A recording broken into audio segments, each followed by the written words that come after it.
प्रधानमंत्री राहत कोष के फंड में से राजीव गांधी फाउंडेशन को फंड दिया गया। राजीव गांधी फाउंडेशन कौन चलाता है? कांग्रेस की अध्यक्ष और उनका परिवार चलाता है। मान्यवर, इन्होंने कहा कि हिंसा और दंगों का इसमें से निकाल दिया। मान्यवर, आपदा प्रबंधन और दंगों की हिंसा का क्या लेन देन, मुझे बताइए। ये क्यों विचार आता है? क्योंकि इनके राज्य में बहुत दंगे होते थे। मान्यवर, उनको सुनना है क्या? आप प्लीज मुझे संरक्षण दीजिए, उनको बिठाइए। Honourable members, please take your seat. This is not our culture. I am happy that leader will take care of you. Please, no, take your seat. Take your seat. Okay, take your seat. Bengal में सरकार बदली, party बदली, मगर walkout करने की परंपरा नहीं बदली। कम्युनिस्ट भी करते थे, ये भी करते हैं। मान्यवर, ये फंड का उपयोग क्या हुआ? प्रधानमंत्री राहत कोष के फंड में से राजीव गांधी फाउंडेशन को फंड दिया गया। अबे राजीव गांधी फाउंडेशन कौन चलाता है? कांग्रेस की अध्यक्ष और उनका परिवार चलाता है। मान्यवर, तत्कालीन कांग्रेस की अध्यक्ष। मान्यवर, फंड का ट्रांसपेरेंट उपयोग है। हमने क्या किया? कोरोना महामारी, आपदा राहत, ऑक्सीजन प्लांट, वेंटिलेटर, गरीबों को सहायता और टीकाकरण के लिए इसका खर्च करने का काम भारतीय जनता पार्टी के प्रधानमंत्री। मान्यवर, जवाबदेही, कोई स्पष्ट पारदर्शिता नहीं थी। फंड के उपयोग के लिए कोई कमिटी नहीं थी। यहां पर प्रधानमंत्री जी के प्रधान सचिव, जो ब्यूरोक्रेट होते हैं, उनकी अध्यक्षता में 5 सचिवों का कमिटी बनाया गया है। वो रेकमेंड करता है, फिर वो ट्रस्टियों के सामने आता है और तब जाकर खर्च होता है। कोई सिस्टम नहीं था, अपने घर से ऑर्डर कर देते थे। मान्यवर, और कोई भी प्रकार की जवाबदेही के बगैर दान स्वीकार कर लिया जाता है। आज पूरे दान का रिकॉर्ड है और पारदर्शी ढंग से संचालित होता है। मान्यवर, हमने राहत कार्य के साथ साथ कई प्रकार के इनोवेटिव सहायता भी की है और राजनीतिक हस्तक्षेप इसमें कोई नहीं है। सभी जनता के चुने हुए नुमाइंदे और सरकार के 5 प्रमुख पद पर बैठे हुए मंत्री ही इसके अंदर काम करते हैं। पार्टी का कोई नहीं। अब देश की जनता तय करे कि पारदर्शिता कहां है। आप पारदर्शिता के मामले में तो बोलिए ही मत। जीप कांड से लेकर बोफोर्स तक इतनी पारदर्शिता आपने बताई है, 2G तक, कि पूरा देश थक गया है देखते थे। 12 लाख करोड़ के घपले घोटाले भ्रष्टाचार किए और तब जाकर वहां जाकर बैठे हो। मान्यवर,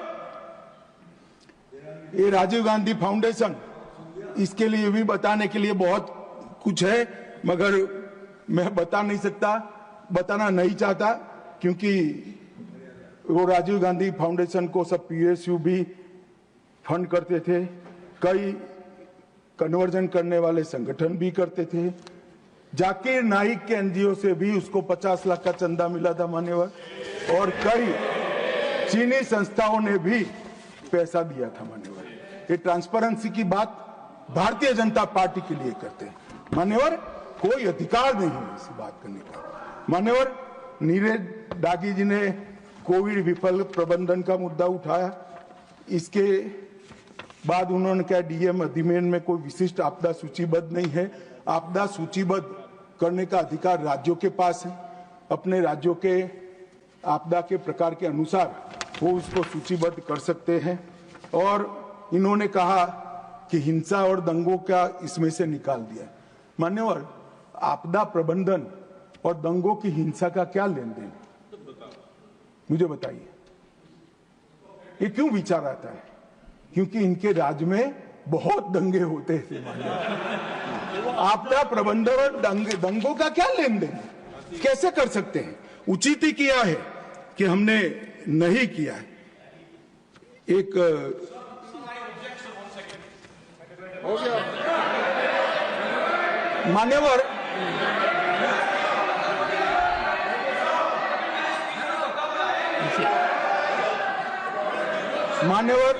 हो गया रीता बनर्जी AITC के, उन्होंने कहा कि हमें फंड कम दिया गया है यूपीए सरकार जिसमें ममता जी थी, इससे 367% ज्यादा फंड भारतीय जनता पार्टी की सरकार ने। मान्यवर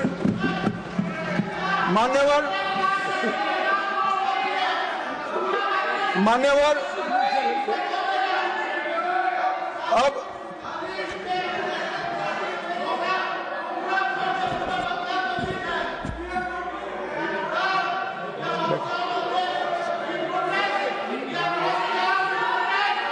मान्यवर उनको सुनना है क्या? आप प्लीज मुझे संरक्षण दीजिए, उनको बिठाइए। Honorable members, please take your seat. This is not our culture. I am happy that leader will take care of you. Please, no, take your seat. Take your seat. Okay. Take your seat. I do not appreciate disturbance in the house.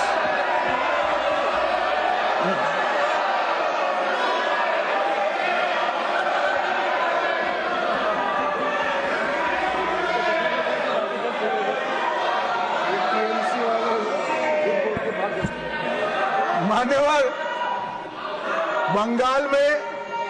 Bengal में सरकार बदली, party बदली, मगर walkout करने की परंपरा नहीं बदली। कम्युनिस्ट भी करते थे,